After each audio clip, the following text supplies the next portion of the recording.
Un gusto saludarles. Soy Cristel Martínez, pasante de la carrera de microbiología y actualmente curso la clase de salud pública impartida por el doctor Wilfredo Sosa. Hoy estaré compartiendo con ustedes una información relevante sobre la gripe española, la cual nos enseña cómo un virus puede causar una pandemia, debido a que el virus de la influenza es uno de los más adaptables y evoluciona constantemente para burlar nuestros intentos de combatirlos y nos permite implementar medidas para enfrentar brotes locales y globales y así evitar un nuevo cataclismo, ya que la gripe sigue siendo un misterio en muchos aspectos. Y esta batalla es permanente, por ello necesitamos la vigilancia continua y el desarrollo de una nueva vacuna cada año, optimizando el porcentaje de vacunados y continuar investigando sobre la naturaleza y compartimiento del virus, ya que estamos en una alerta en el que cualquier momento puede surgir una nueva pandemia y así poder evitar cualquier otra enfermedad de alta contagiosidad. Es por ello que me he planteado como objetivo general recolectar información actualizada sobre este virus, el cual la población se enfrentó a él en 1918. Asimismo, obtener el conocimiento de las diferentes oleadas a las que se enfrentaron durante esta pandemia y el aproximado de muertes que hubieron. A la vez, comparar el manejo de la salud pública durante hubo esta pandemia en contraste con la actualidad. Nos preguntaremos, pues, ¿qué es la gripe española? Bueno, esta fue la primera pandemia causada por el virus A del subtipo H1N1. Era conocida como gripe de la influenza H1N1 y también como gripe española. Se convirtió en la tercera más letal del siglo XX, ya que surgió entre 1918 y 1919 y se extendió con gran velocidad por todo el mundo, asimismo infectando a un tercio de la población y se cobró la vida a 50 millones de personas. Esto equivale a 5 veces más fallecidos por la pandemia que por la guerra mundial. En ese momento, la cepa del virus que lo causó no se pudo determinar y por ello se determinó en el 2005. ¿Por qué se llamó gripe española? Pues resulta que anteriormente esta gripe ya había causado la muerte en algunos países como Estados Unidos y Francia, pero ya que esos países estaban en guerra, se mantenía bajo censura militar y ocultaron la pandemia. Mientras tanto, España era un país neutral durante la contienda e informaba a la prensa acerca de los nuevos casos y daba la sensación de que era el único país afectado. Por tanto, se conoció al mundo como gripe española. ¿Quién fue el primer infectado? Pues resulta que el 4 de marzo de 1918, un soldado se presentó a la enfermería en Kansas, aquejando fiebre. En cuestión de horas, cientos de reclutas cayeron enfermos con síntomas similares y a lo largo de las semanas se enfermaron muchos más. En abril, este contingente estadounidense desembarcó en Europa portando el virus. En el caso de España, como no participaba en la guerra, se cree que el virus llegó a través de los trabajadores temporales provenientes de Francia. Al inicio los síntomas eran similares a los de una gripe común, pero esta cepa pues mataba a sus víctimas con una rapidez sin precedentes. Por eso en Estados Unidos abundaba la información sobre que los individuos se levantaban de la cama enfermos y morían de camino al trabajo, porque los síntomas al desarrollarse eran espantosos, ya que presentaban fiebre e insuficiencia respiratoria, y la falta de oxígeno causaba un tono azulado en su rostro. Las hemorragias se encharcaban de sangre los pulmones y provocaban vómitos y sangrado nasal, de modo que los enfermos se ahogaban con sus propios fluidos. Como tantas otras, la cepa afectó a los más jóvenes y a los más viejos, pero también a los más adultos. Y ni la realeza ni gobernantes de la época fueron inmunes a esta pandemia. ya que en ese entonces no habían antibióticos disponibles. Durante la pandemia ocurrieron tres oleadas, pues la primera remitió al cabo de unas semanas, pero aquello solo fue un alivio pasajero, pues las 13 semanas que van de septiembre a diciembre de 1918 constituyen el periodo más intenso y fue donde hubieron mayor número de víctimas mortales.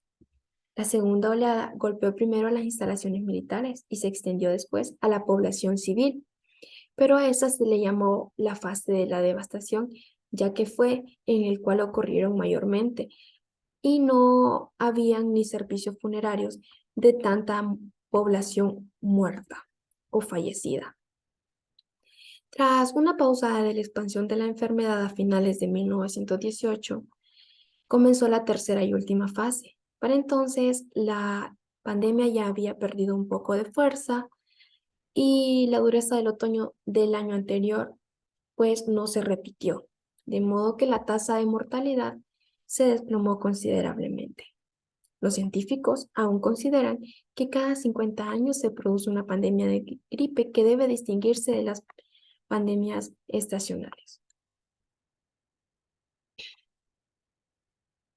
Referente a la cadena epidemiológica de la pandemia, pues se sabe que es un agente infeccioso causado por el virus de la influenza H1N1.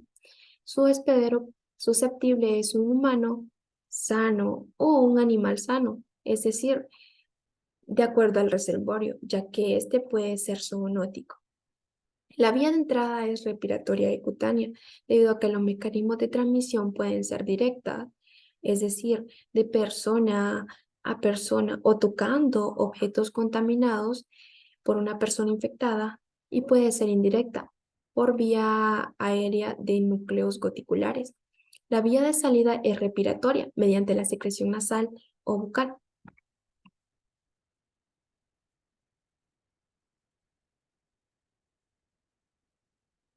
Las medidas de salud pública durante esta pandemia eran totalmente débiles. Los médicos se quejaron porque tenían pocas opciones de tratamiento y de atención de apoyo. Asimismo, las contramedidas médicas y capacidades de tratamiento no contaba con ellas, ya que las vacunas contra la influenza no existían en ese momento. Tampoco los antibióticos y no se habían desarrollado los medicamentos antivirales contra la gripe, mientras que las medidas de cuidados intensivos no eran nada fiables y no tenían tantas capacidades para tenerlos. En términos de planificación pandémica, pues no existían planes pandémicos coordinados en ese entonces, mientras que algunas ciudades lograron implementar medidas comunitarias de mitigación. Algunas cerraron teatros, circos, talleres, fábricas y lograron implementar el uso de máscaras de tela que se convirtió en obligatorio para todas las personas. Algunas recomendaban tomar analgésicos en dosis que ahora se consideran contraproducentes. Y se surgía también que la gente fumara, ya que la inhalación del humo mataba los gérmenes, se pensaba en ese entonces. Pero pues se logró ganar la batalla y alguna gente quedó inmunizada. Pues esta gravedad del virus desconcertó a muchos investigadores durante décadas y generó pues varias preguntas como ¿por qué el virus fue tan mortal? ¿De dónde se originó? Puede aprender la salud pública del virus en 1918? Referente a estas preguntas, pues lo llevaron a un grupo de expertos a secuenciar su genoma y recrear el virus en un laboratorio seguro para estudiar los secretos y prepararse mejor para futuras pandemias. Pues hoy en día se han logrado avances considerables en el área de la tecnología, de la salud, vigilancia de enfermedades, atención médica, medicamentos, drogas, vacunas y planificación para pandemias.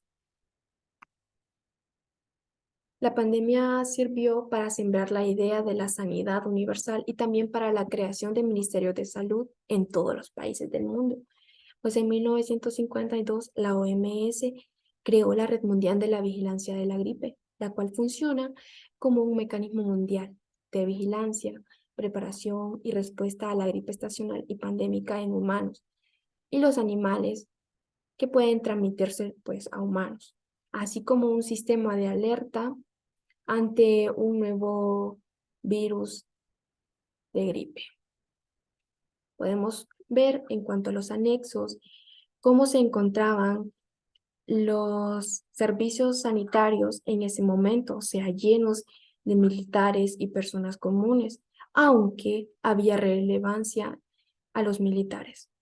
Logró en alguna ocasión, que fue en la segunda cepa, en los cuales no habían funerarias y se enterraban hasta en fosas comunes a los militares y a todas las personas que morían pues de la gripe española.